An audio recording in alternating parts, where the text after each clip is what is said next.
What's up, everybody? Welcome to the Tuesday Night Q&A Hangout, where we have some stuff to talk about here. I went live earlier today to kind of break it down initial reaction style, but yeah, Trey Smith and the Chiefs 2 hours before the deadline did get a deal done, and there wasn't a ton of surprises when you looked at the numbers, at least from what the whispers, the rumors were last week. It was basically, hey, Trey Smith is probably going to get around $22, $23 million a year, and it's going to be about a 4-year deal. He got a lot of guarantees. The most guaranteed money, $70 million guaranteed.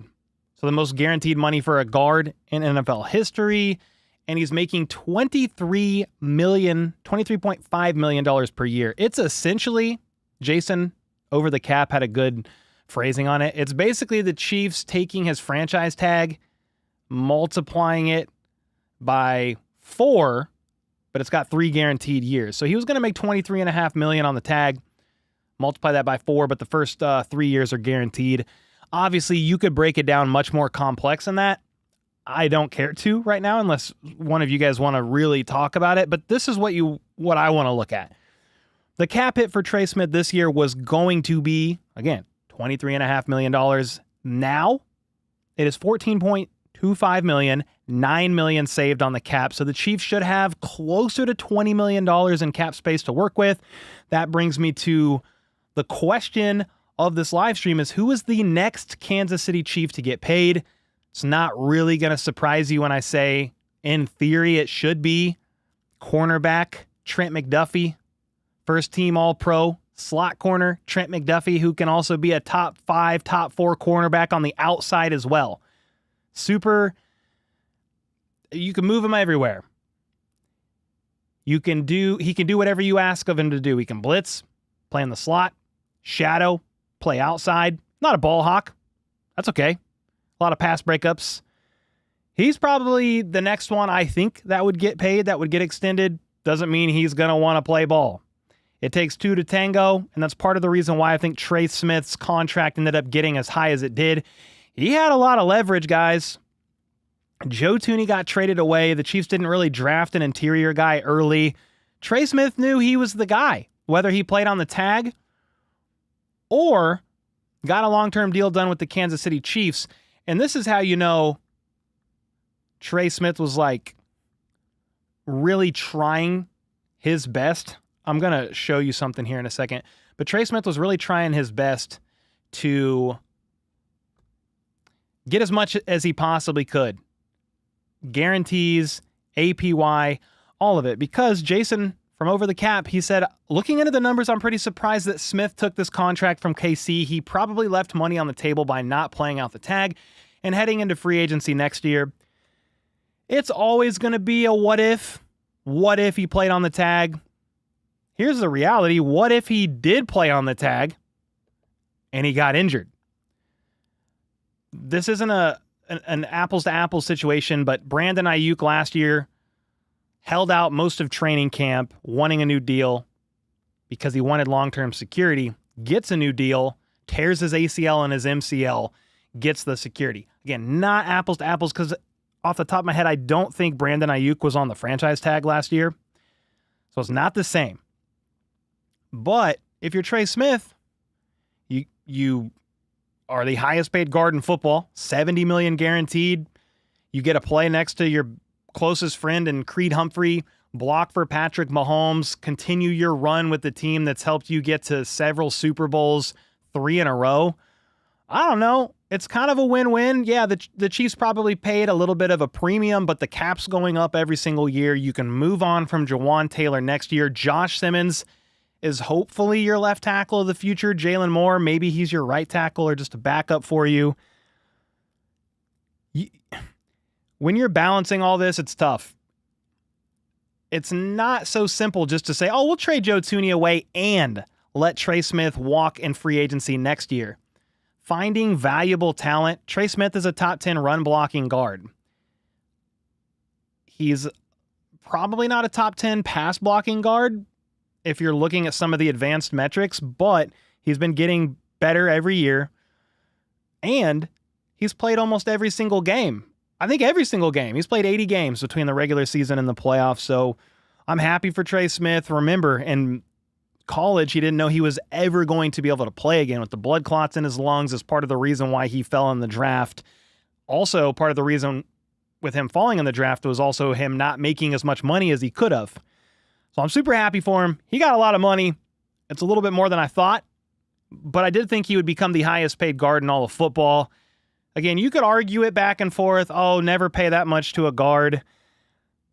The reality is they opted to move on from Tooney, 6 years younger, franchise tag Trey Smith, and keep him around for years to come. I would love to just kind of get some of your guys' thoughts on this. Who do you think's next? I think it is Trent McDuffie if I had to pick. That's at least, if I'm Brett Veach, who I would want. But the cornerback market is getting wild. $30 million per year. Derek Stingley Jr.'s deal earlier this offseason. Sauce Gardner just topped it barely today. The Jets extended back-to-back players, back-to-back days. So Sauce was today. And that's $30.1 million APY. It is a lot of money to pay a corner. Some of the arguments are, well, the Chiefs don't pay second deals to corners that they draft. Well, they don't often draft corners this good. They extended Eric Berry to a second deal after drafting him because he was that good. It's not the same comparison, two different positions, but Trent McDuffie's good. He's great. In fact, I think you pay him and you figure it out. You keep those franchise blue chip level players around and build around them. Chris Jones, he's not going to be around forever. He's got a couple years left, but man, if I'm picking Trent McDuffie. George Karlaftis is on his 5th-year deal too. He's, I would say, like an above average, plays at a high level defensive end. I don't know that he's in the top 10, but Trent McDuffie is in the top 5 amongst cornerbacks, in my opinion. So I think you pay that guy.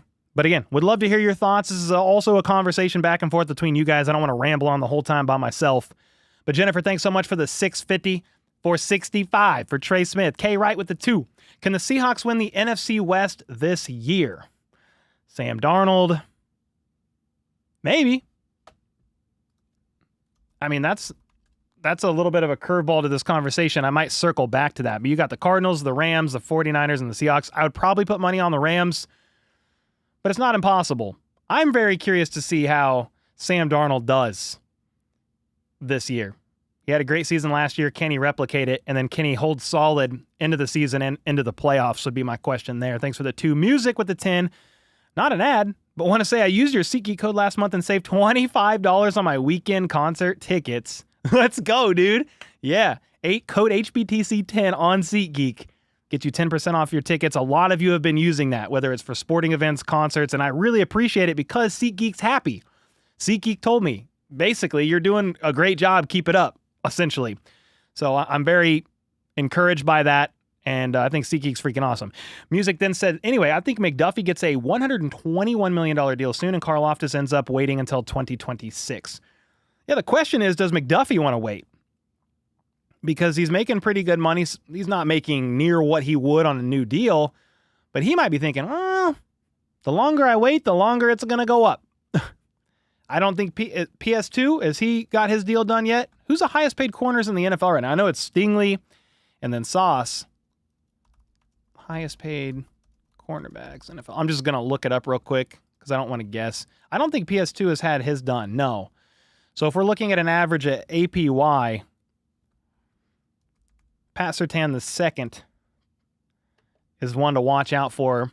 But you got Sauce Gardner, Derek Stingley Jr., J.C. Horn. Yeah, exit out of that. Yeah. Jalen Ramsey. No. PS2 got his deal done. Am I tripping? I am tripping. Maybe he's due for another one soon. It was a 4-year deal in 2024. Nah, he got done. I'm wrong. I'm just thinking, who else was in McDuffie's draft class? Because those would be some of the other guys. But that's why Sauce Gardner was one to watch. Stingley was another one to watch. It's going to be interesting to see. I don't know that that they do get something done, but I would like to see it if they can make it happen. Reaps with the membership. Let's go, man. How the heck are you? Sasha's at 30.1. That's why I have McDuffie at 30.25. Yeah, Music, I agree with you. I think all these deals, all these cornerbacks, they see the new highest paid corner. They're going to want to one-up each other all the way. I don't know why I thought PS2 was... I forgot he got that deal done. He's already 5th highest paid corner, which is pretty crazy. Patrick Mahomes is here. Well, probably not the real Mahomes. Andy, what's up, dude? Did you hear the rumor that the Bears were talking internally about offering Trey Smith upwards of $30 million per year if he went into free agency? No, I did not. But, I mean, he was going to be the hottest sought-after lineman in free agency. He was like free agent number 2. Pending free agent number 2 before free agency started. I can't even remember who number 1 was off the top of my head. But, yeah, he was going to be highly sought after. The Vikings would have chased after him. You know, the Bears would have as well. There's probably some other teams too. And that's why the Chiefs franchise tagged him. So, yeah, he might have left some money on the table to stay with the Chiefs, but shoot. $23.5 million for a guard, $70 million guaranteed. Love it for him. He's got to be happy too. SL with the gifted. Thank you so much. Let's go, man. What else we got? VIDS just needs to pay close attention to Howie Roseman. Yeah, they can't operate like that because that comes from ownership approval and willingness to spend a piss ton of cash. Now, shout out to Clark Hunt because he was willing to pay a little bit more for Trey Smith, and they got it done. Cole, why do you have such a toxic Nightbot? What did Nightbot do? Nightbot, relax.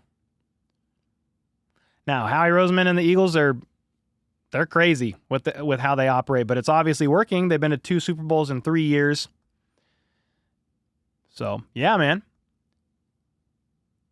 Can't go to concerts, just too quiet when it's too many people. Yeah, there's a lot. The group events is a lot for me too. I like that we don't operate with crazy void years though. Yeah, the Chiefs are pretty good about that. They're like top 5 or bottom 5 rather in dead money in the sense of they don't have a lot. So they are pretty good about that. Something else to think about down the road is Patrick Mahomes' contract. He's got some really large cap hits in 2026, 2027, somewhere down there. It's in the 70s. So Mahomes is probably getting something reworked or redone. If it's not this offseason, probably next offseason, I would say. Steve said, I heard teams know our plays from our offensive coordinator. I don't think so. I definitely don't think so, but in the Super Bowl, the Eagles had a good beat on it, that's for sure. They knew that the line wasn't going to be able to hold, and you sell out to take away the first read, the quick throw, and that's going to create problems as Mahomes has to hold and wait for second, third read, and that defensive line just dominated. At what point is a guard too much money?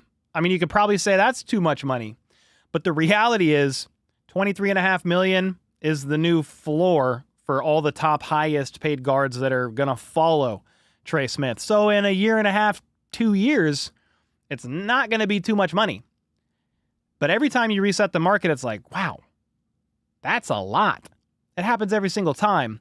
And the cap keeps going up quite a bit. The NFL is only getting more popular. It's only making more money, more countries, more international games. We don't like this, but more bids on exclusive games, paywalled, Peacock, Prime, Netflix, more games on Christmas now. They eventually want to go to an 18th game. I mean, the cap is going to go up every single year, most likely, unless something insane happens like a pandemic, which hopefully doesn't need to happen again, please. But in a year, 2 years, that Trey Smith contract is just going to be like, oh, okay, yeah, that's a fair deal for a above average, really good guard. Why do I have a feeling that we signed Furious George first, seeing how L'Jarius Sneed walked and fell off in Tennessee? Why do I have a feeling that we signed Furious George first? Well, Sneed had a knee issue, and they knew that. So far, there's no issue for McDuffie. He did have the hamstring his rookie year on the Cardinals' turf, and he was placed on IR, but no, that was a known issue with Sneed and the knee, and that's something the Titans are literally still having to manage. They have to manage his knee. He missed a lot of playing time last year with the quad, and it was on the same leg as the knee that's been bothering him. So that was a known thing with Sneed, even when the Chiefs traded him. So you got to take that as player-to-player basis, on a player-to-player basis. Well, what if instead of the draft, there was a 4-game tournament between the 2 worst teams in each conference for draft pick order? Yeah, it's called the Toilet Bowl. I would sign up for that. I would watch it for sure. Yeah, so you can't tank, right? If you're one of the bottom 4 teams, you have to win. You have to win the tournament to get the top seed. If you lose it, you're the 4th pick. I'm down. That's super interesting. Completely eliminates tanking for the bottom end of those teams. Jin, thanks so much for the gifted as well. Let's go. Toilet Bowl winner gets flushed with picks. Facts. Isaac, do you know, or do you think since Kareem Hunt has had a full offseason to prepare that he will steal the RB1 spot from Pacheco? At this point in time, I don't think so. It's not because he can't. I've seen a couple comments that say, hey, you're sleeping on Kareem Hunt and he's going to be RB1 this year. If he is, that's totally fine. I don't know that that would be plan A for the Chiefs, just with the wear and tear and his age. I think you treat him a little bit like Travis Kelce in the sense of, hey, use him as you need him on key downs and key situations where you know he's best. For Kareem Hunt, that's short yardage situations, red zone. His ability to force missed tackles is really exceptional. He's got the vision. I think you just get him to the playoffs, and then, yeah, if you want to just let him loose and go insane, that's fine. That's great to me. I want to be cautious on managing his workload until you get to the playoffs. But, hey, that's just my initial thoughts before training camp. I do think the younger guys, Pacheco, Elijah Mitchell, if he stays healthy and makes the roster, those guys could kind of get the work. And then Kareem Hunt is short yardage guy. Right now could maybe be your 3rd down back as well. I don't really know who your 3rd down back is.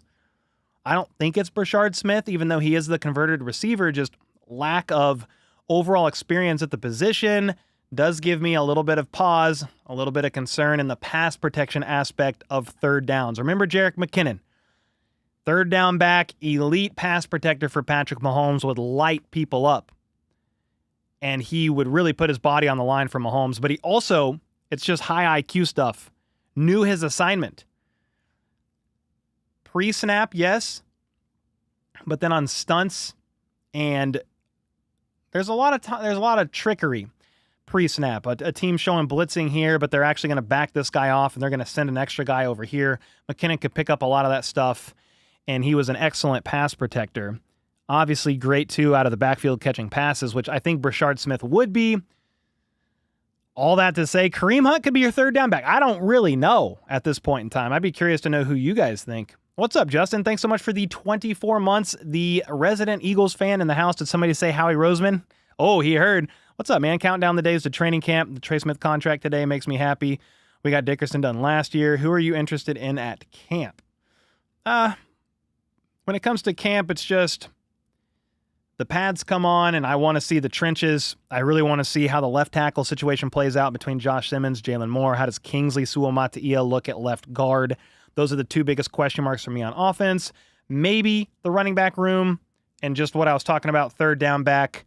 You'll be watching that wide receiver 6, 7 spot. Is it Nico Remigio? That's who I think it is right now as the team's returner, but there's other guys fighting. You got Jason Brownlee. You have Tyquan Thornton, Justin Ross, Sky Moore, Elijah Badger, the undrafted guy, and then Mac Delena's in there. Then on defense, though, I do want to see Omar Norman-Lott, Ashton Gelati. Are they taking quick steps up, especially Omar Norman-Lott, along the interior of the D-line. And then the cornerback room, how does that look? Can Christian Fulton stay healthy? How does Noel Williams look out there, their third-round pick? I do think you've got your main 3 or 4 as far as cornerbacks go. Trent McDuffie, Jalen Watson, Christian Fulton, and Noel Williams, which is great. But how does some of the other cornerbacks look? And then it's the X factor at training camp, and it's not something I love to talk about, but it's who stays healthy. Because you could say, oh, well, here's the 53-man roster. This is what it's going to look like. But then player A, B, C gets injured on the defense. And I don't love it, but it is a reality that can happen at camp. It's not easy. And Andy Reid has one of the most difficult training camps in the NFL for a reason. There's a lot of success there. Yeah, those are a few things I'm watching. Sky, I ain't playing no more. Yeah, I'm just kind of saying who is in the mix for that wide receiver 6 or 7 spot. That kind of goes to piggyback on my previous statement there about the injuries. I think the wide receiver room is pretty set, and I've said them a bunch. I could rattle it off real quick, most likely. Rice, Worthy, Hollywood, Jalen Royals, Juju Smith-Schuster, and Nico. Those are my 6. But what happens if one of these guys get hurt?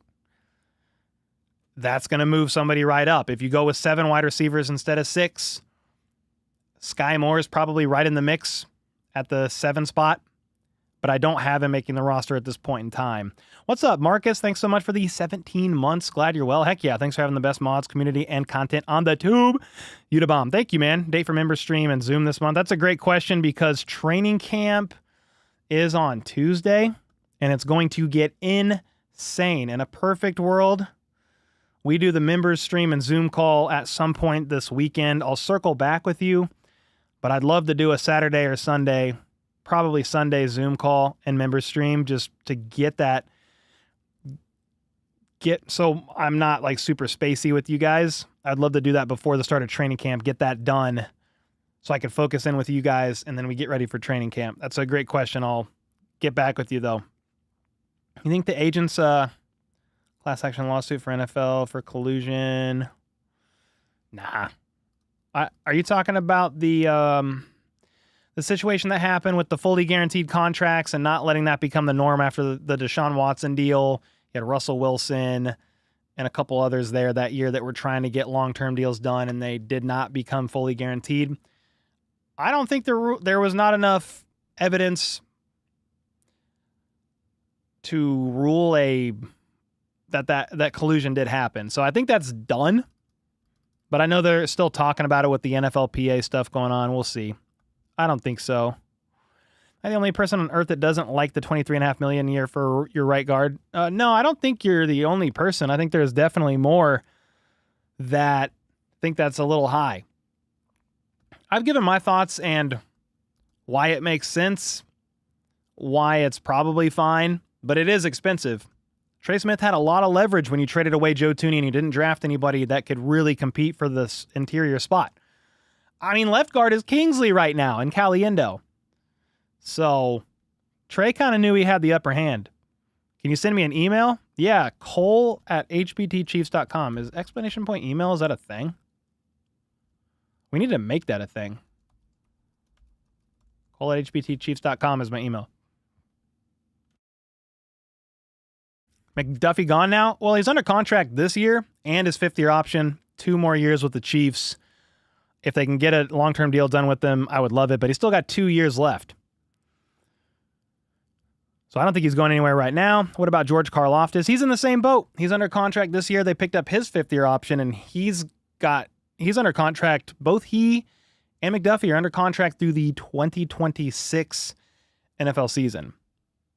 Are they extended and play beyond that? I don't know. That's a great question. You got to balance it. It also takes 2 to tango. That player has to want to play and stay and not take as much money as humanly possible, or at least out of the comfort zone of the team based on their own restrictions or limitations on how their roster is shaping up. And that's where you get disgruntled players sometimes. That's why you got Terry McLaurin right now frustrated with the Commanders and wanting another long-term deal we'll just see what ends up happening. I mean, I understand why players want as much money as humanly possible. The NFL stands for not for long. So players want to go get their money. They want to get that bag. They want to capitalize and make as much money as humanly possible on that second deal after immediately following their rookie contract. So it's a tough one. All that to say, I don't know if Karlaftis and McDuffie will be around. I hope in order it would be McDuffie priority. Then I don't mind Karlaftis either around. He's not going to be getting top of market money. Top of market money for defensive ends right now is $40 million a year. Ain't no way in hell they're paying him $40 million a year, and that's no disrespect. That is just so much money. That's Myles Garrett money. That's money that TJ Watt is wanting. Micah Parsons. That's that kind of money. Max Crosby. And he said there's no guarantee that anyone else is gone now. Oh, I guess I'm missing the question. I don't know. Left side of the O-line and Hicks. Yeah, that's another thing to watch in training camp. I didn't even mention it, but I've mentioned it in several videos. Watch the safety room. How does Jaden Hicks look, as he is the guy that's kind of filling in for Justin Reed.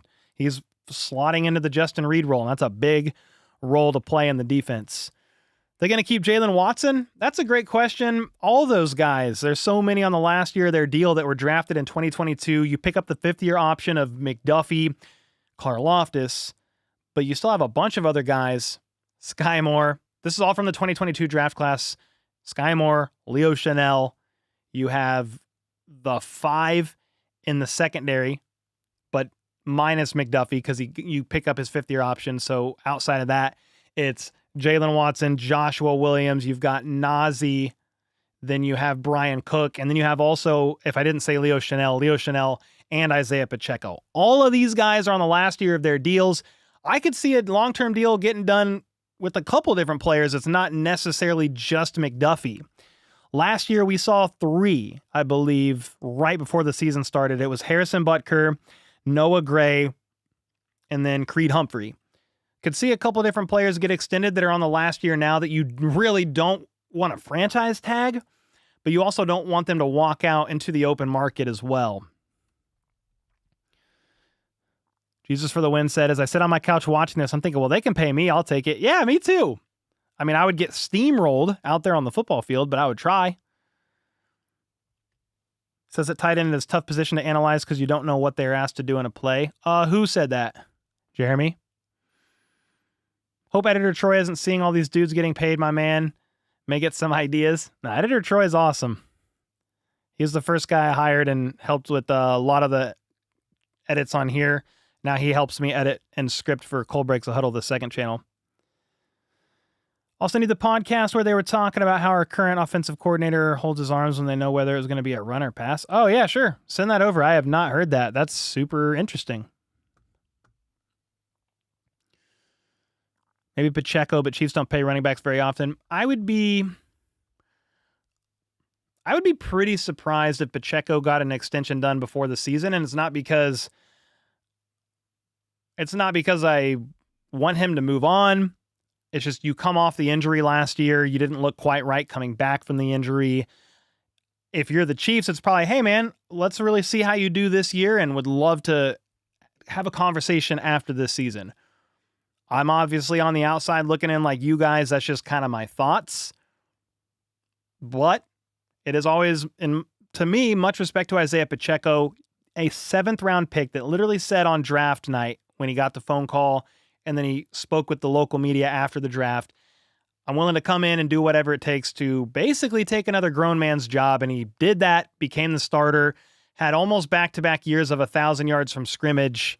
Maybe one year he did have 1,000 yards from scrimmage if you're combining receiving and rushing yards, but he got injured last year.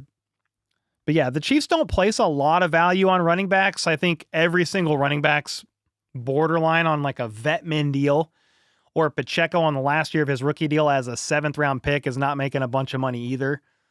Carson Steele can't be $1 million. Elijah Mitchell is $1 million, 1.2, 1.3 with the incentives to take it up to 2.5. Kareem Hunt's basically I think a vet min deal or close to it as well. So yeah, they don't invest in much into the running back room, that's for sure. Zeno said, Cole, just saw the news Creed and Trey are staying home. Yes, sir. Yep. Trey Smith is around on a 4-year, $94 million, $70 million guaranteed. He's going to be a Chief for a long time. It's really a 3-year deal, but great for him. Great for him. I know it's a little bit mixed opinions out there of paying a guard that much. But again, when you trade away Joe Thuney, you got to keep some of these key core pieces around and build around them. Who do we draft next season in the first round? Great question. Don't know. If Kelce retires, can't rule out a tight end or another pass catcher early and see the offense move from Kelce doing a lot of the heavy lifting to maybe Rice works in that role as a slot guy, which is what he was doing before injury. And then you just have more wide receiver talent spread out. But who knows? It could be a tight end early. That's a question for a later time for sure. I'll be very intrigued to see what ends up happening, though. Why move Smith from his natural position? Nah, he's staying at right guard for sure, I would think. He did play some left guard in college, but I think you keep that right side cohesive. Creed, Trey, Jawan Taylor. We knew we were going to keep Trey when we traded Joe.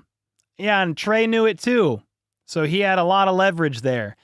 I was a little surprised when they traded away Joe Thuney, but we were talking about it before, and it's like, well, how can you pay Joe Thuney like $26 million, $27 million, or whatever it was on the last year of his deal unless you extend him? You also got to pay Jawan Taylor like $26 million. Creed Humphrey's the highest paid center in the NFL. Jalen Moore's on a 2-year, $15 million, well, it's 2-year, $15 million APY. How are you going to pay all these people? Well, you trade away Joe Thuney, you tag Trey, get that long-term deal done, takes his cap hit from $23.5 million down to $14, save $9 million in cap space. Does Andy put the long ball back in the system this year? I hope so. It's an emphasis already. It was an emphasis last year, but then you were neutered, basically, on offense last year because of the injuries. Rice out, Hollywood out, Pacheco out, explosiveness gone. You had Worthy, but he was still learning the system. Travis Kelce, he's still a dependable guy. Great rapport with Mahomes, still able to get open when you're like, how's he open? How did they forget about him? But he's not the same in the sense of, I was watching 2018 Travis Kelce footage. That guy was burning corners, leaping over people, front flipping into the end zone, running around like a madman. He's just not the same, and it's fine. He's still a great tight end, even at the age of 35. I bet you statistically he will be top 5, top 10 in a lot of categories. But yeah, you lost a lot on offense last year, and then you combine that with no left tackle, no left guard. You really couldn't. Who are you throwing a deep ball to? You try sometimes with Worthy, but you don't have the rapport there. Mahomes missed on some of those shots. Worthy was out of bounds on a couple of those shots. You had Justin Watson. I guess he was an option. I hope it comes back. We'll see. In theory, this is going to be a more explosive offense this year. You got 3 running backs that run a sub 440. So that's Pacheco, Elijah Mitchell, and Brashard Smith. Then you have Jalen Royals that you drafted. He could be your outside guy. That's what he played, outside receiver, X receiver in college. He has the fastest 10-yard split of this wide receiver class. I don't have like huge expectations for him right now his rookie year, but he's a quick guy. Rice, quick, looking good, fully recovered by all reports, by all accounts from the knee injury. Worthy, obviously, fastest 40 time in combine history. There's a lot of speed there and a lot of explosiveness back. You just need that left tackle play to elevate and the left guard play to not fall off a cliff. If Kingsley can just be average to slightly above average at times this year, that's a win if your left tackle play is serviceable. If your left tackle play is unreliable as it was last year, it's going to be a problem. Bolton's contract shocked me, not Trey's. I think a little bit of the shock factor of Trey's is just kind of reset the market a little bit. Most guaranteed money for a guard, highest paid guard in NFL history. I think Bolton at the time was a top 5 paid linebacker, but he wasn't highest paid in any regard. But yeah, there were definitely people who were like, I don't know if Nick Bolton's going to get paid. But it's like, well, Spags loves the guy. It's like his brain.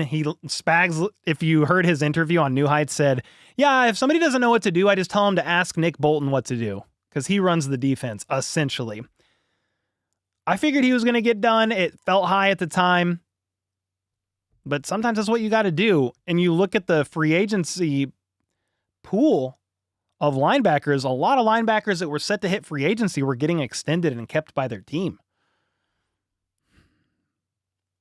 It's a tough business. I don't envy Veach. I don't envy any of the front office guys having to balance all these contracts, who to pay, how much, guaranteed, lobbying back and forth between the agent and reporting back and trying to negotiate all that. It's kind of stressful. Probably very stressful. Nobody's talking about how much Rice will cost after he blows up this year. Yeah, he's a second-round pick, so you can't pick up his fifth-year option. He missed almost all of last year. Is he heading into he's heading into year 3, then would be on the last year of his contract in 2026 when he probably gets suspended for part of the season. Yeah, Rice is going to cost a lot of money, but he's a guy that's, if he's that good, you probably try to pay him. If Kelce's gone, he's $20 million this year. If you're going to funnel the offense through multiple receivers, that's also why you need to keep drafting a receiver in the first or second, third round. I know they got Jalen Royals in the 4th round, but you need to keep getting playmakers from Mahomes, keep that the room young and cheap or more cost effective, and then pay a couple people along the way there. Rice getting tagged next year. It'd be 2 years from now, but you could definitely franchise tag Rice. Yes. Maybe we take a flyer on Pitts and sacrifice a late round pick during the season or wait until free agency and give him a prove it deal, said Jews. I feel like anybody can unlock. If anybody can, it would be Nagy, Andy. That's a good question. I mean, Kyle Pitts on the last year of his deal, I think it's his 5th-year option with the Falcons. I'm pretty sure it's his 5th-year option. If they're not playing well, yeah, trade for him before the deadline. I would do it. Super young, a little bit of an injury history, but you're playing with a bunch of inconsistent quarterback play. Don't mind the idea of Pitts. Why do you go by Cole? Because that's my name. Cole, I really wish we would have extended McDuffie before the Sauce Gardner deal. It's not much different than Derek Stingley Jr.'s, but you couldn't actually extend McDuffie until you got the Trey Smith deal taken care of. I understand you saying that, though, because it's like every single corner that's going to get a deal done, it's only going to go up. If it's up, then it's up, then it's up. Says Cardi B, I guess. But yeah, the longer you wait, the more expensive it's going to be, but you had to get the Trey Smith long-term deal done first.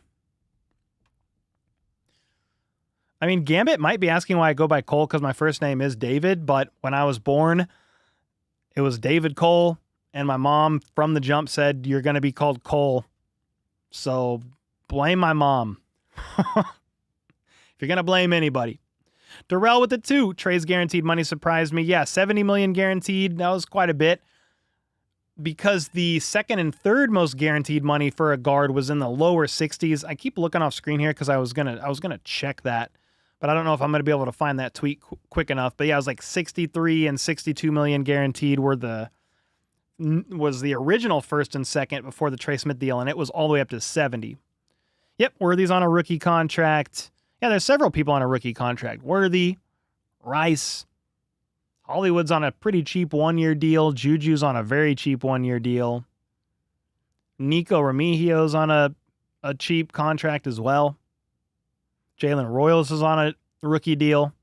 Quite a bit. I don't know off the top of my head what Worthy's contract is, but he is on his rookie deal. He's only on year 2, and you could pick up his 5th-year option, so he's around for a while. Really, the question is $20 million in cap space, what's next?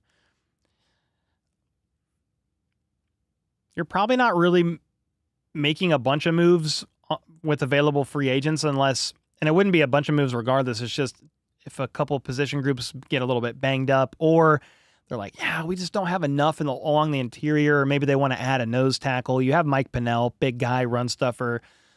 But if he got hurt or you're just not seeing enough, maybe you could go get some veteran free agent out there, or give another one of these guys, Fabian Lovett, or just somebody else a little bit more of a chance. But with the $20 million, I mean, hopefully you are trying to extend Trent McDuffie or any of these other players that are on the last year of their deal. That's the 2022 draft class. And then, yeah, that's the 2022 draft class. That's most of them right there. Which we talked about a little bit earlier. Simmons is on a rookie deal. Yep. I mean, they just drafted him. Lindstrom deal is 2 years old, and the Eagles guard is a year old, I think. Yeah, it's only going to go up, man. Every single deal that gets done like that, they're going to become the highest paid. Everybody's going to say, what the is that? And then in a year, 2 years, you're going to look at that contract and say, well, it's not really that bad after all. It's not really that bad after all. Zeno said, I hate to say it, but we should be ready for this year to be Travis's last year. I know it's sad. I think it's probably his last year. I wouldn't rule it out completely of a return for him, but what else do you need to prove? Whether or not the Chiefs make it to another Super Bowl or not in 2025, what else do you have to prove? You've won multiple rings. You're arguably the greatest tight end to ever play the game, or top 3 for sure. Patriots fans, anybody would probably at least say he's in the top 3. You've got Gronk. I mean, Antonio Gates is somewhere in the top 4. Kelce and Gonzalez. Those are up there. And then you have everything else after football. What else do you need to prove? You're only chasing Jerry Rice stats in the postseason. You don't got anything else left to prove. Record prediction for the Chiefs, around 13 wins. Somewhere right around there is where I have that. He needs to tie at least with Gronk for rings at 4. He would get one this year. God dang. Gronk has that many rings? Yeah, I mean, you got one with the Bucks there at the end. Yep, year number 13 for Travis. Pretty crazy, huh? Yeah, it sucks that Karlaftis is going to walk, but I do understand about McDuffie. Well, he might walk. Talking about George, I don't know. They do these deals with players that's not always top of the market money guys. So Noah Gray is an example of a guy they extended last offseason, last offseason right before the start of the season. That was a pretty team-friendly deal for a solid tight end too. Karlaftis could be one of those guys that gets extended and you're like, dang, that's pretty friendly. I'm not saying it will happen, but it's not always the top of market guys that are going to stay, but you have to kind of build around with some secondary pieces as well. When I say secondary, I'm not just talking defensive backs, but just you got your primary guys, you build around them with secondary guys, and then you keep the rooms and position groups young, undrafted, and draft picks. George Karlaftis comes off as a team-friendly contract guy. He might do it. He might do it different. I just like people putting Kittle over Kelce. Yeah, Kittle's in the conversation. I mean, he's definitely top. I'm saying top 5, top 3 all time. I don't know if Kittle's in there, but he's definitely in the top 10. And if you want to try to argue him closer to 5, okay. But who's definitely in the top 5, top 3 convo to me? Gronk, Kelce, not in any particular order. Gonzalez, Antonio Gates is up there too. Top 5 tight ends of all time. Want to hear it? Yeah, let's hear yours because I kind of said mine. I got my top 4. Cool, I have Shannon Sharp's up there too. I don't know where exactly he's at, but he's got to be up there. Yep, Shannon Sharp. Thanks, Cora. Yeah, Shannon Sharp would be another one. I'm not sure if we re-signed George Karlaftis or not, said Music. The problem is the edge market is blown up after Garrett's $40 million APY contract. Yeah, for sure. And I don't think, like when you looked at the top, what is Noah Gray's contract? Let me look at it. My dog brushed up against my leg and kind of scared me. You all right? You good? Noah Gray signed a 3-year, $18 million deal. So it's a $6 million average, and top of tight end money is 15, 16 a year. So that's well under half. If Karlaftis signed a deal that was 20 to 25 million per year, that's fire. Might be even too high. I don't know. I'm not the contract guy, but I'm just saying it doesn't necessarily have to be that $40 million per year. I don't think Karlaftis would command that much. If Kelce doesn't get worse or gets better, and wants to come back after this season, would the Chiefs give him a $10 million contract to bring him back? If he had another great-ish season, 800 yards, was healthy, was effective, I don't think the Chiefs would want to rule it out. Would you guys? I think he's welcome back. He doesn't have anything left to prove, but if he wants to come back and play again, they should at least consider the possibility, unless he falls off a cliff this year or something crazy, which I just don't think is going to happen. He said he wouldn't play for another team. At this point, he doesn't like the idea of playing for another team. McDuffie needs his first non-rookie contract. Well, he'll get it from somebody. If it's not the Chiefs, he's going to get it from someone. But yeah, hopefully it's the Chiefs that pay it, right? Gonzalez, Gronk, Kelce, Gates, Witten at number 5. I think he could come back, but Veach won't be able to pay him much in 2026 with cap constraints. Yeah, he's not getting $20 million, that's for sure. What happens if they win another Super Bowl? What happens for who? If they win another Super Bowl, that's fantastic. That would be ring number 4 for Mahomes and those guys. It would be incredible. Put Winslow over Witten. Oh, for Kelce, I could easily see both. If they win a Super Bowl, why not go out on top? Sometimes I think that's probably better than doing what some of these other guys do, and they just try to come back and come back and come back. And you watch the last couple years of their career, and it's like, man, they just don't look the same, and it's kind of sad, especially the guys who go to different teams and bounce around. And I get it. If you feel like you got enough left in the tank to play and you can make money, why not? But again, Kelce's made so much money. Yes, he's been underpaid, but just off the field opportunities, entertainment, his podcast, acting, there's a lot there for him financially. And he said he would like to consider commentating games one day. Look at the contract Tom Brady got. You're telling me Kelce or somebody couldn't go and do something like that and be successful at it? He definitely could. So there's a lot of possibilities there. If you win this year, and I'm Kelce, I'm probably like, hey, man, it's been freaking awesome. This is the best time to hang it up. But the competitor in Kelce would be like, nah, we're going to do it again. We're going to do it again. Back to back again. So you never know. Yep, the salary cap is only going up as well. Facts. If Noel Williams is an absolute hit, Jaden Hicks shows out, does that hurt McDuffie's contract? So you got a solid guy in the secondary and the safety room. The problem with to me about Noel Williams is I don't know how you know that yet. His rookie year, if he's going to be cornerback 4 on the depth chart, it's going to be tough to know until probably year 2. And even then, Christian Fulton's under contract. So is McDuffie.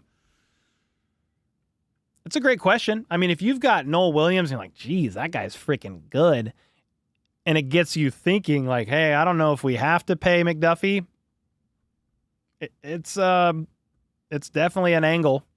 I would think the Chiefs want to get a deal done with Trent this offseason and not wait, or it's just going to get ridiculous. It's already about ridiculous when it comes to top of the market cornerback money. But yeah, there's a lot of scenarios that could play out. What happens if this person balls out or this guy has a down year? It's tough to know. But that is exactly what I was going to say, Andy. He said, I'm done waiting. I need football now. I'm kind of the same. I'm kind of tired of speculating. It's just the offseason, so that's what we've got. It is fun. I love hanging out with you guys, but I'm kind of tired of speculating on the what if, and I just want to see it. Give me a game. I said I would watch almost any person play football. That's how excited I am for football. Some people in the comments were like, even the Hall of Fame game, preseason games? I mean regular season football, but it's right around the corner, and I can't wait. I'm ready to see Jalen Royals in that Chiefs Red at Arrowhead. That's going to be fun. Heck yeah. I need football in my veins, said Rachel. Noel being good will make Jalen Watson leaving a lot easier. That's probably the thought that's like, okay, if you've got Noel and he's playing well, can you draft another cornerback and develop them while you have McDuffie, Fulton, and Knoll next year? Kind of planning it out. If you could bring Jalen Watson back on a pretty team-friendly deal, especially if he has a really good year, I'm happy for him. I would love to have him back, especially as a 6th, or I think he might have been a 7th-round pick. I think he was a 7th. But at the same time, Jalen Watson, if he balls out again, he's going to want a bag somewhere. And if another team offers him $10, $15 million a year, and I'm Watson and the Chiefs don't even get close, I'm probably going. He was a 7th-round pick, you know?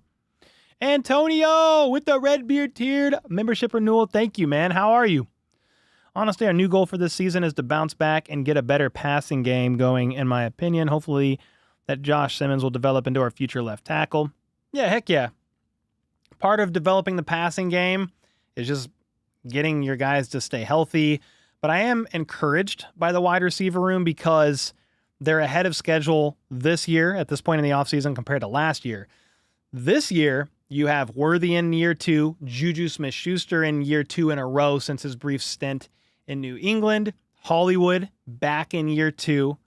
You then have Rice back from injury, another year in the system as well.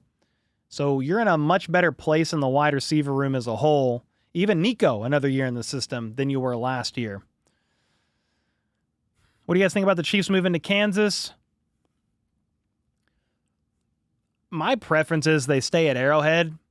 I just think it's iconic. I have some bias to the stadium. But again, as long as the Chiefs stay in the Kansas City area at the end of the day, I don't care that much. I would be way more gutted if they move cities and they go, this isn't happening. But like to STL or just somewhere else, I would be way more gutted about that. I would be disappointed if Arrowhead was no longer the home of the Chiefs because it is iconic. But if they're on the Kansas side and it's still in the Kansas City area, I'm still cool with it. Just it's not my first choice. Someone else going to be the Tony lamp this year? I don't know. We retired that bad boy, huh? You want the Leo lamp? That kind of rolls off the tongue better.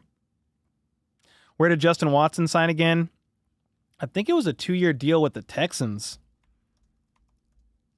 It was either a 1 or a 2-year deal. He signed a 2-year, $5 million contract with the Texans. Some people forget the preseason games are job interviews. Yeah, they're job interviews. I always wondered what they were for until you guys taught me. Yeah, job interviews, they're fighting for bottom of the roster spots or practice squad spots or putting out the best tape possible. A lot of teams are watching a lot of these guys.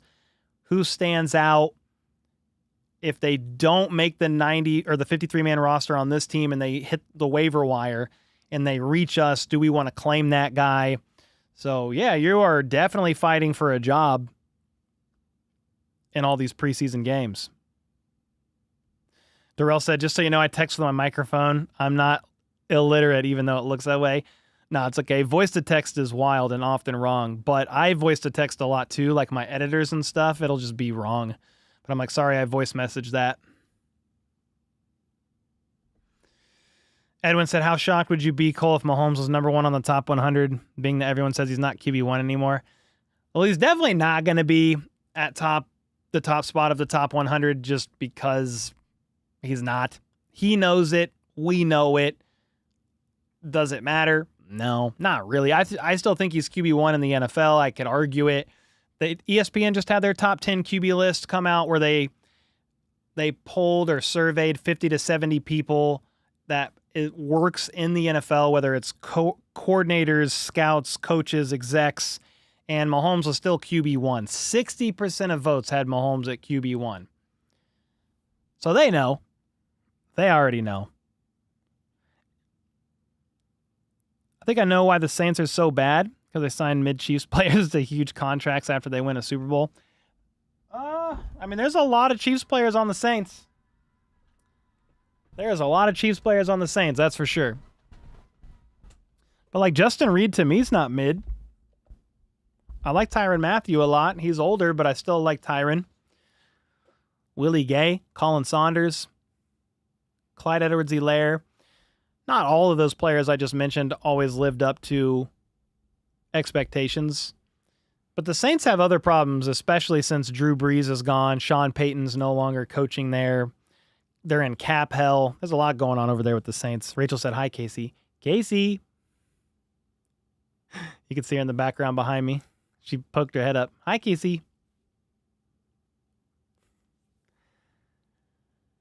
Saints also, yeah. Oh, yeah. Saints had MVS as well. Crazy. He plays for the Seahawks now. Yeah, he plays for the Seahawks now. What's your opinion on Isaiah Pacheco? Really hope he's 100% healthy again like he was before he played the Bengals. Really love the way he plays for us and the confidence too and the aura. I mean, my thoughts on Pacheco, I think he has a bounce back year. He looks a lot better coming off of injury. I don't know that he breaks 1,000 yards or anything like that. It's running back by committee in Kansas City, but I think he's probably starting the season out as RB1. Chiefs are set for 25, barring injury. Let's freaking go. 25? What's that mean, Keith? 25 what? 25 wins? Just playing. Yo, what's up, Falcon? Yo, Cole enlightening us on the new Top Fans feature in chat. The competitor in me wants to know about them. I actually have no idea. Does anybody know how to earn Top Fans and XP, a place for fans to stand out in the community? The top 3 get special badges and live chat. It resets every stream, so you can always try again. How you get on the leaderboard is by sending live chats, send super chats, and super stickers. It'll help you collect experience points. Okay, that's how you get them. Yeah, this is all new to me. We learned together just now. Oh, 2025? Chiefs are set for 2025 barring injury. Okay, yeah, that makes more sense. I think they are pretty set. Yeah, I agree with you. Debating on what Chiefs home game to go to from SoCal before it gets freezing. It's cold there. Yeah, Johnny, try to find a game in I would say October. You are most likely not going to get bitter cold and it's going to start to cool down. Mid to late October would be. Wouldn't you guys agree? Mid-October, if you're looking for potentially the best weather, not too cold, not too hot, I think that would be a good time to go. But the Midwest is crazy, so it's hard to predict how the weather could actually be. Just incentivizes folks to chat and spend money in the streams. I guess so. It's a new thing rolled out by YouTube. I don't know anything about it. I didn't know he went to the Seahawks. I knew he played for the Saints. Yeah. The offensive coordinator for the Saints last year is now the head coach of the Seahawks, right? Mike McDonald? No, he's a second-year coach. I think they brought over the coordinator of the Saints to the Seahawks, and that's how MVS ended up in Seattle. Seahawks offensive coordinator. I don't remember off the top of my head who that is. I'm looking it up. Clint Kubiak. Yeah, he previously served as the offensive coordinator for the Saints. So the connection there for MVS was obviously Kubiak. The Broncos game I went to last November at Arrowhead, the weather was perfect. Was that the blocked field goal game? Because that was insane. Yo, Cole, is the weather going to smoke you guys tonight? Smoke us? Man, I hope not. And I'm looking at NWS Kansas City. Tomorrow there will be several chances for storms. I think we'll be all right, but that's a great question. I hope we don't get smoked. Please no. They like MVS that much? Yeah, I think he's just on a cheaper one-year deal, I believe. We live in southern Alabama, but my family said if we win the lottery, we're moving to Lee Summit. Ooh, okay now. I mean, I live in Lee Summit. You don't have to win the lottery to live here. But I do like the Lee Summit area. No smoking, please. No. Por favor. It's a double holiday, your birthday. Judy, today is or when? If so, happy birthday if it's today. What are y'all's favorite Super Bowl win? In my opinion, it's got to be 54. Cried for a good 2 hours after that game. Super Bowl 54 was one of the most memorable ones because it was the first one of my lifetime. 57 was pretty cool. 58 was that back-to-back one. That one was like, whoa, this is insane. That Broncos game was the block field goal one because it was the one you were supposed to go to, but you got sick. Yeah, Danny got sick. And then Brand gifted you tickets. Yeah, that was a crazy ending. Crazy ending. You missed the Legion of Zoom? Hey, maybe it's back. Nah, it was McCole. You had Tyreek. Sammy. Watkins. Maybe D-Rob. Who am I missing? Anybody else? A 22-degree game is pretty cold, Matt. When the Chiefs going to sign you to a 2-year deal for wide receiver, said Anamancy? Never, brother. You don't want me running out there. Kadarius Toney. Well, he wasn't around with the Legion of Zoom, but he was a pretty fast receiver. Is this Pacheco's last year? Yeah. What's up, 49ers? This is the last year of his rookie deal. Yes. Music said 54 will always be the sweetest, but I love 58 because of how surprising it was after the regular season. It was pretty crazy, huh? Tyreek McCole. Oh, Pringle. I was like, I'm missing one. But yeah, Tyreek McCole, Watkins, Pringle, and D-Rob. There it is. Pretty fast at dropping the ball. Oh, my goodness. Jawan Jennings, what about him? He wants more money, or he wants traded. So are you saying should the Chiefs trade for Jawan Jennings? No. But he did have a great year last year. The 49ers need that guy pretty bad because Ayuk's injured. He's going to come back this year, but he tore his ACL, MCL. And then they traded away Debo. You need Jawan Jennings. Jawan Jennings and Ricky Pearsall are going to be two of your main targets outside of Kittle. Didn't Pringle fall off? Yeah, I mean a bit. Yeah. D-Rob's still kind of balling out. I don't know where Pringle is. Is he still playing in the NFL? I think he is. Is he with the Commanders? He's 31. He might still be on the Commanders.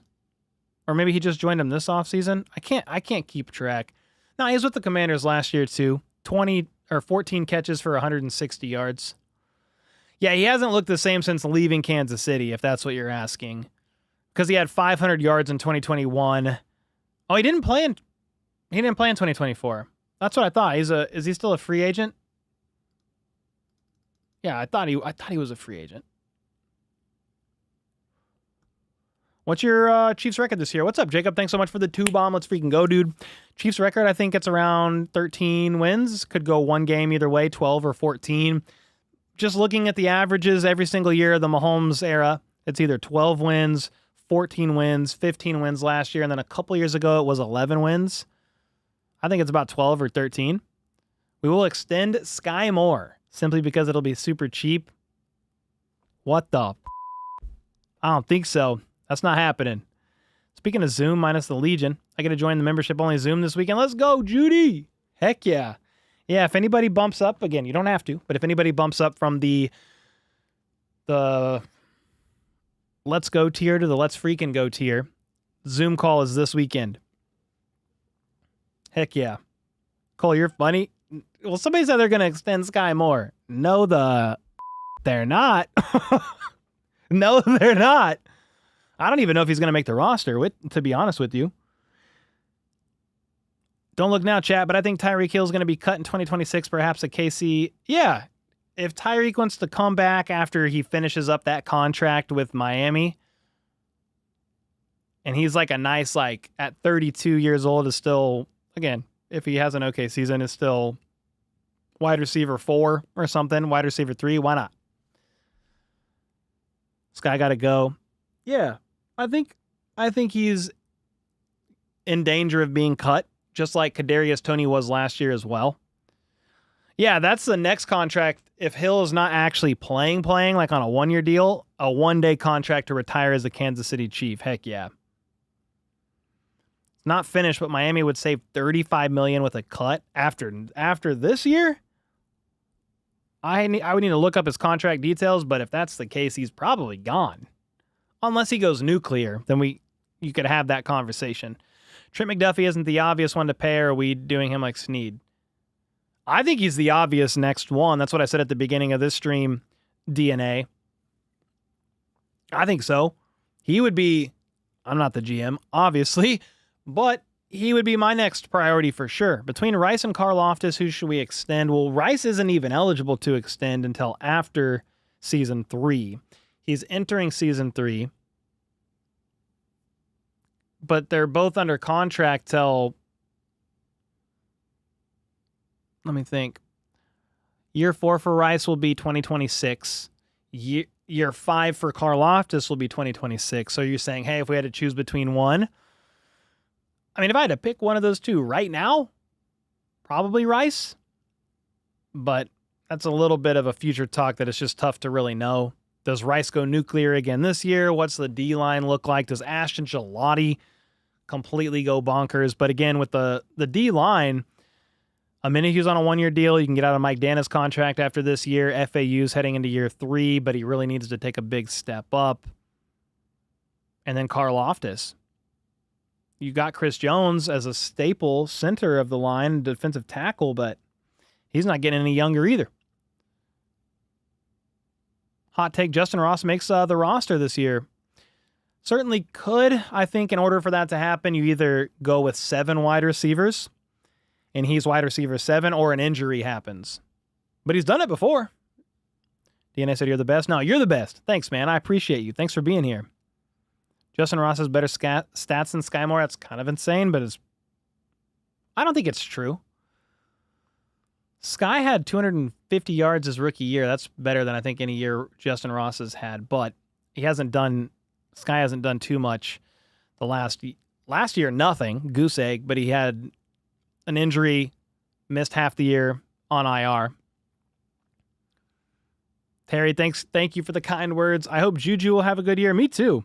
I think Juju is a sneaky, underrated guy to maybe not have like a breakout season, but to get a little bit more attention than you think from Mahomes, because defenses are going to be worried about Rice, Kelce. You're going to have Hollywood and Worthy running around out there. Juju's that super QB-friendly guy in zone coverage, offsetting Kelce in the middle of the field. And if you forget him, Mahomes is going to find him, and Juju's going to make you pay. Moore's biggest contribution? Yeah, touchdown in the Super Bowl. Heck yeah. Shout out to him for that and much respect.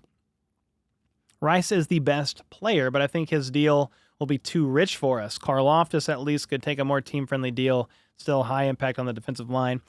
Yeah, there's so much that could play out between now and 2 seasons from now. It's tough to really say. But yeah, Rice might very well be expensive, but you also won't have Kelce anymore, so most teams pay wide receivers. The Chiefs haven't had to do that since getting rid of Tyreek Hill. You're bringing in guys on like $10 to $15 million APY stuff, and then Kelce is basically your wide receiver 1. Well, when Kelce hangs up, you got to pay a wide receiver in some capacity, right? I mean, every team pays a wide receiver. Not every team's like the Bengals. You're not paying Jamar Chase whatever he got. I can't remember if it was $35 million or $40 million a year. I think it was 40. And then T. Higgins is getting like $27 million a year. Not every team's doing that, but at least paying one of those guys. You think Pacheco will be RB1 instead of Hunt? At this point in time, I do think Pacheco's probably your primary back coming out of training camp.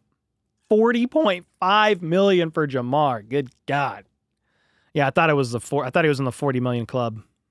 Woo! That is so much money. So much money. Rather have Justin Jefferson over Jamar.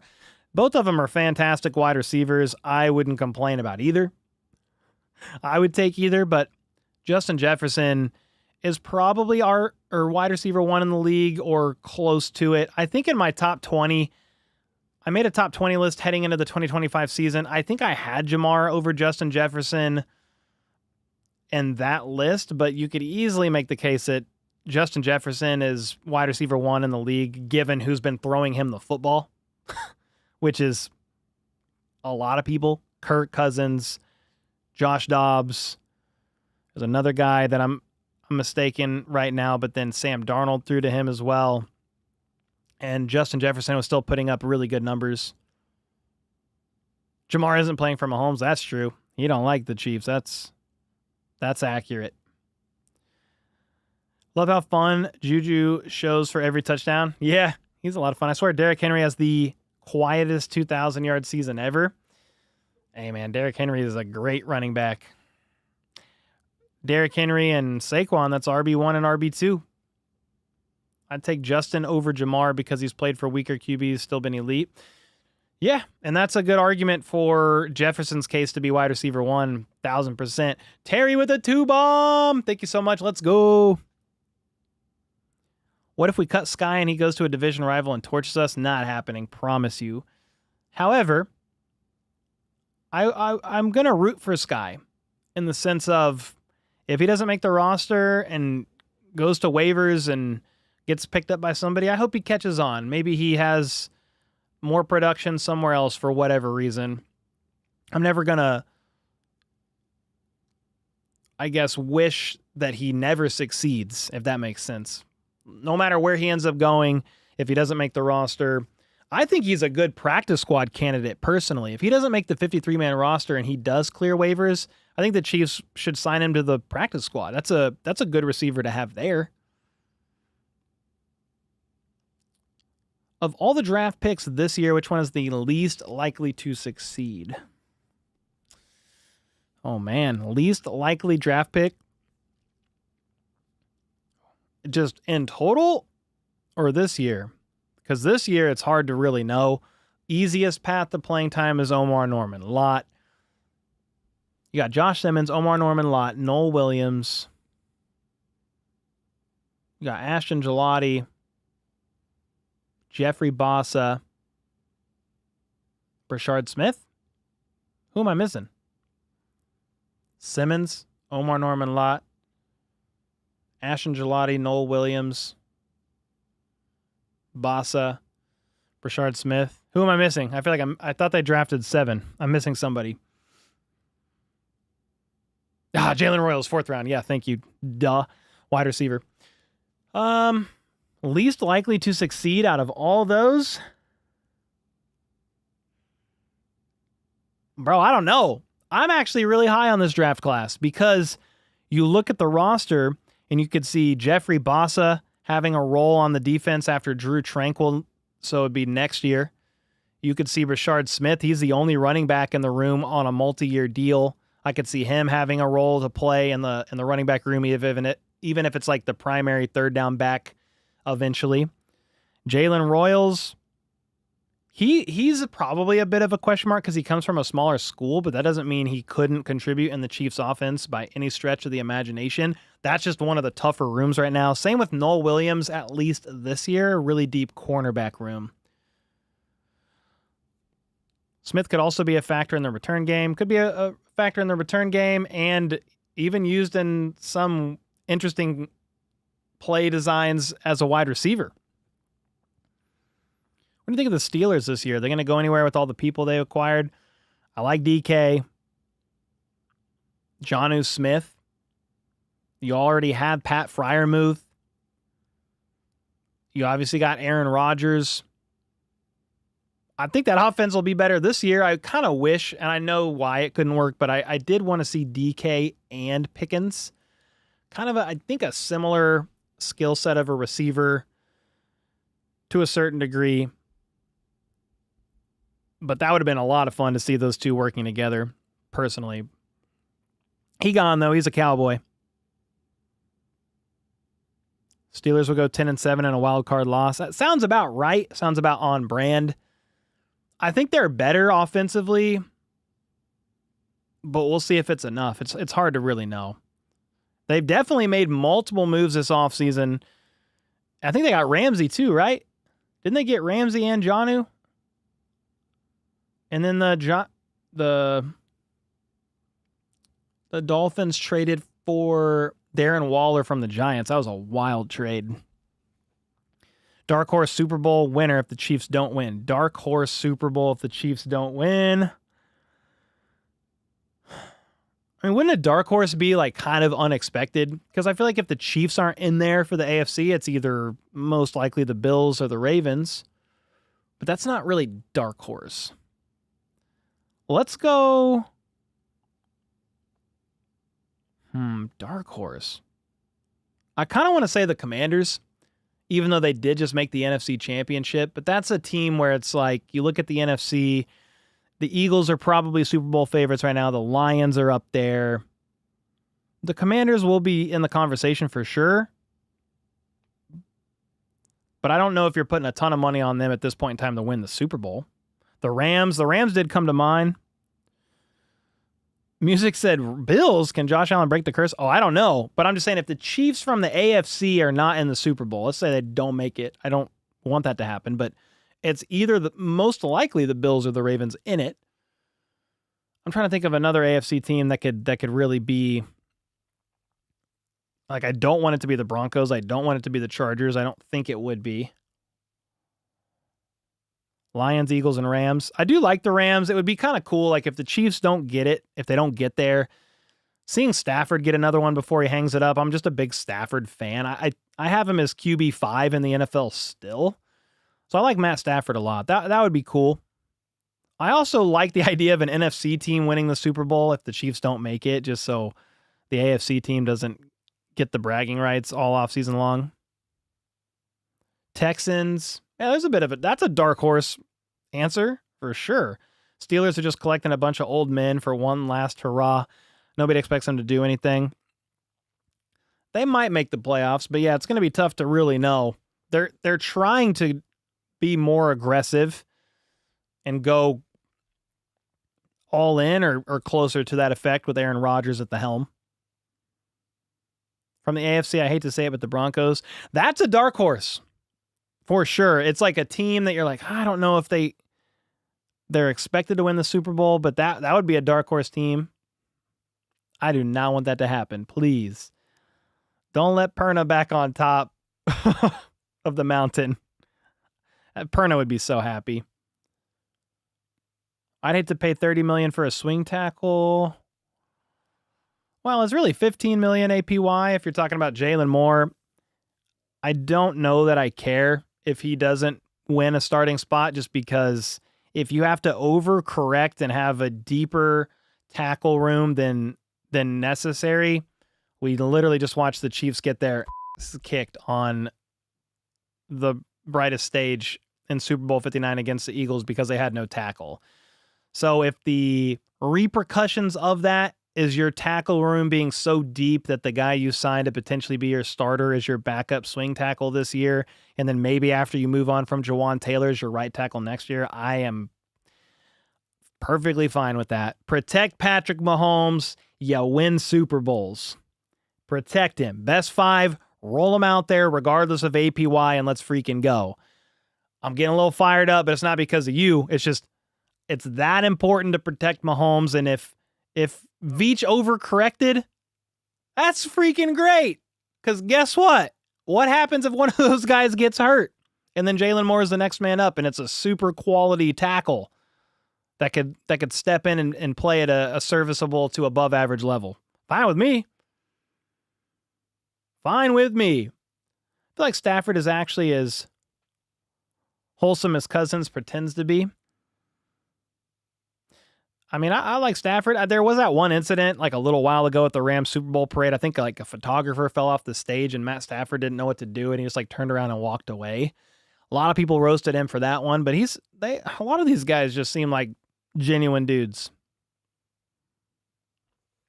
The last time they got beat like that in the Super Bowl, they went on a great run. Just saying. Facts. Please, let's go again. Run it back another time. Since Casey got D-line help, how many sacks do you think Chris Jones will have? I mean, I'd be happy with like 11, 12, something like that. How many did he have last year? He had under 10. I think he had like 8. He had 5? Holy. Crazy. Yeah, I think like 10 or 11 is a pretty good one. Wait. Yeah, that was Chris Jones. He had 5 sacks last year. Crazy. I mean, that's a regular season. Did he get any sacks at all in the playoffs? So he had 5 sacks in the regular season, but then he had 1 more in the playoffs. Woo! That's crazy. I think about 11 would probably be a pretty good number. 17? Sign me up. 17. Yeah, he's triple team, still gets sacks. No, for sure. Chris Jones is probably one of the most doubled players in the NFL, if not the most doubled player in the NFL. So his production, sometimes you have to look past just the stats. You have to look at the film and see, because Chris Jones was getting doubled here, Karlaftis got free, or Turk Wharton, who had a career year last year, got free and got to the quarterback. And that was kind of a Chris Jones factor sack, is what I would call it. Kathy with the 5, thank you so much. Cole, how do you like this Missouri humidity? Training camp will be miserable.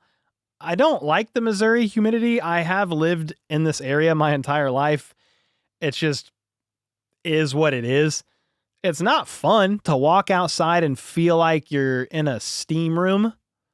It's never fun. But you kind of get used to it. Never love it. All the guys, all the players, like, yeah, we got training camp this year in St. Joe. Trey Smith essentially said it's going to be hell. That's essentially what he said. Chris Jones will have 23.5 sacks this year. Isn't that the record? That'd be crazy, Andy. Yeah, Chris Jones had enough sacks to get Tershawn paid. Pretty sure Jones was top 5 in hurries. Top 10. Very well could be.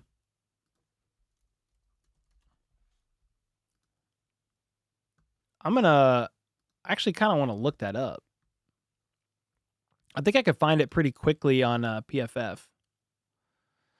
If I go to premium stats, DI, so defensive interior guys, I think I could sort it by, you said hurries?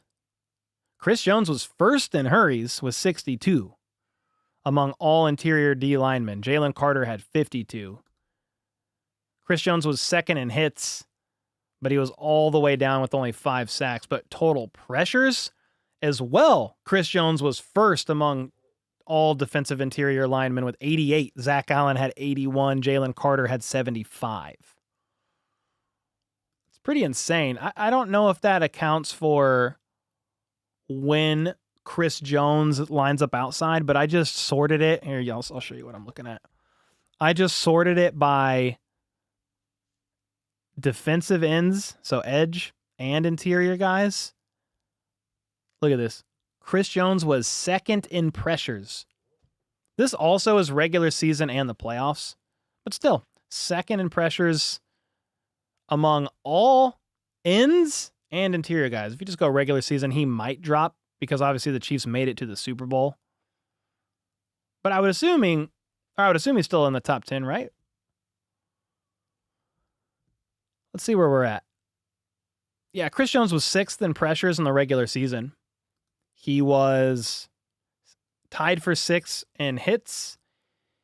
He was 4th in hurries. Yeah, and he probably led all these guys in double teams. So, pretty insane, man. He is that good. He is that good. Chris Jones was responsible for at least 20 sacks in some way. Yeah, and they only had like 35 sacks, too. Chris Jones made Turk Wharton millions of dollars. Yes. I saw Casey. I was just checking on her. Heck yeah, man. I mean, Chris Jones is such an important piece of this defense. It doesn't always show up on the stat sheet. But yeah, when you dig in, you look at the hits, you look at the hurries. I mean, they didn't get home a lot. And I do think that the secondary, the lack of sticky, the lack of a cornerback's ability to stay sticky in coverage, you trade away Snead, Jalen Watson breaks his ankle, that played a role in the pass rusher's ability to get home. I don't want to excuse them completely for it because I'm sure there were times where you just got to get home, you got to finish, it's your job. But if a quarterback knew he was getting pressured and he knew Trent McDuffie was over here and they just wanted to target either Chamari Connor in the slot or whoever the non-McDuffie corner was on the other side of the field, you could almost just throw an F-it ball. I mean, that played a role too. For sure. Difference between pressures and hurries. How are they determined? Yeah, so pressures are they are determined a little bit different depending on where you are looking. If you're looking at PFR, PFF, hurry. Yeah, I don't. Let me see. What would PFF actually say?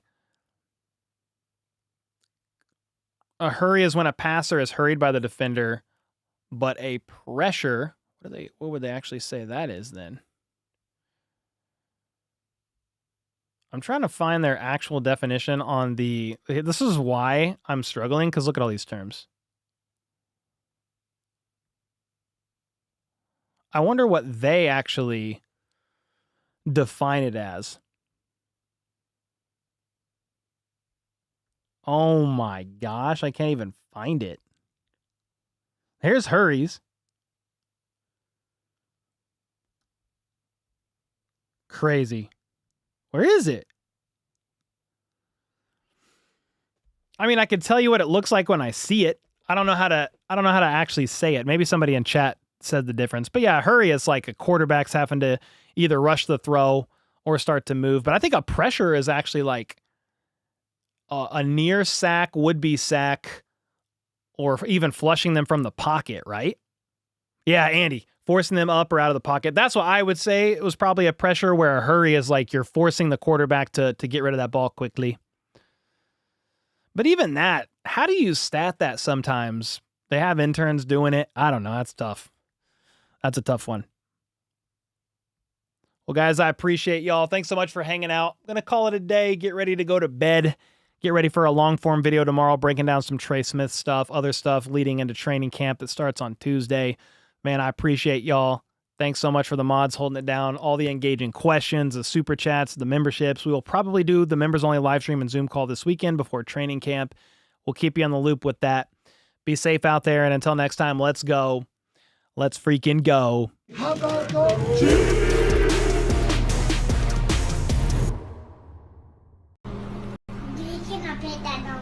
No. No.